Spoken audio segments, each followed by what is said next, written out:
A ver, en la cena de Pesaj hay una tradición que a mí siempre me ha parecido fascinante y muy profunda. El korech, también conocido como el sándwich de Hillel.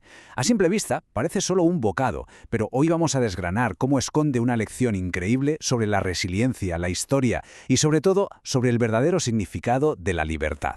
Y claro, aquí está la gran pregunta que vamos a intentar responder. Porque, si lo pensamos, parece una contradicción en toda regla, ¿verdad? Juntar un símbolo de alegría y liberación con otro que representa el sufrimiento y la esclavitud.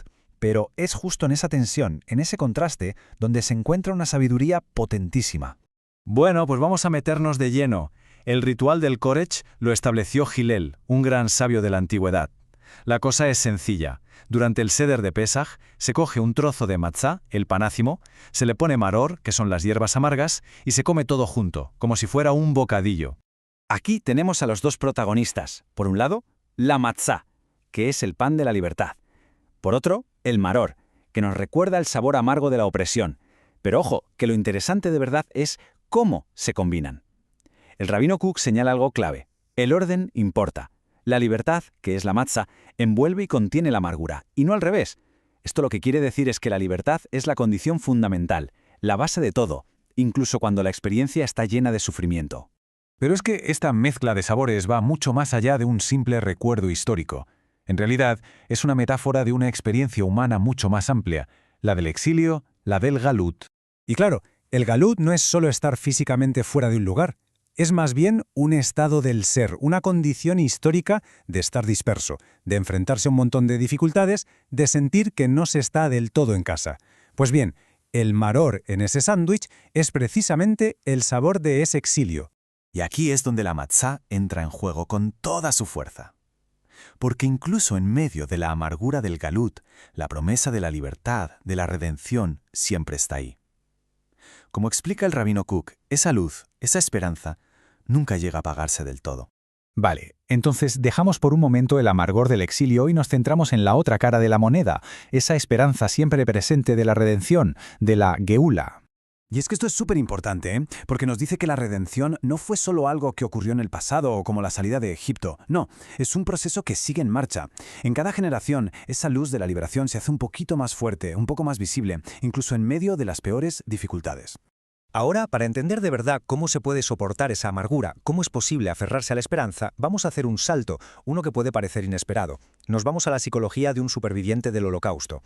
Hablamos de Viktor Frankl, un psiquiatra que sobrevivió al horror de los campos de concentración, o sea que su sabiduría viene del lugar más oscuro que podamos imaginar, y allí, en medio de un sufrimiento que ni siquiera podemos concebir, descubrió qué es lo que permitía a algunas personas seguir adelante no solo física sino espiritualmente. Y la conclusión a la que llegó es brutalmente simple y a la vez profundísima. Se dio cuenta de que la fuerza más poderosa para la supervivencia no es evitar el dolor, sino encontrarle un sentido, un propósito, un porqué.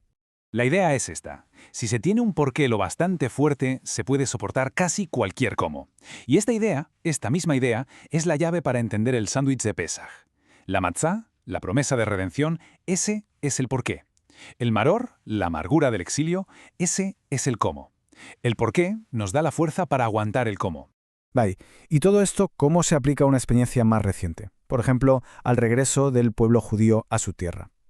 Uno podría pensar que la redención es algo puramente dulce, pero la realidad, como siempre, es mucho más compleja.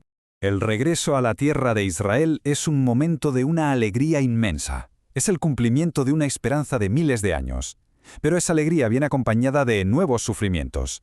No solo conflictos con enemigos externos, sino también divisiones internas muy dolorosas. De nuevo, es la matzá y el maror, la alegría de la redención y la amargura de la lucha, servidas en el mismo plato. Para entender esta elección, la de aceptar una libertad que no es perfecta, hay una analogía preciosa. Pensemos un momento en la paloma que Noé envió desde el arca. La paloma volvió con una hoja de olivo.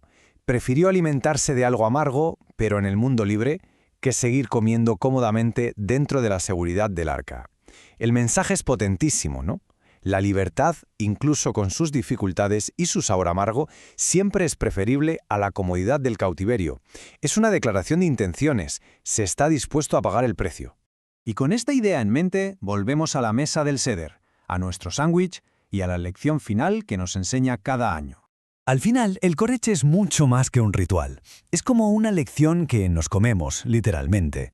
Nos enseña que la vida, que la historia, que la libertad de verdad no consiste en eliminar la amargura, sino en aprender a sostenerla junto a la dulzura de la esperanza, encontrando nuestro porqué en medio de cualquier cómo. Y así, la lección del sándwich de Pesaj se vuelve algo personal, que nos interpela a todos. En nuestros propios exilios, en nuestras luchas particulares, la pregunta es la misma. ¿Cuál es nuestro porqué? ¿Cuál es esa promesa de libertad que nos da la fuerza para saborear la amargura y, a pesar de todo, seguir adelante? Gracias por haber explorado esta idea con nosotros.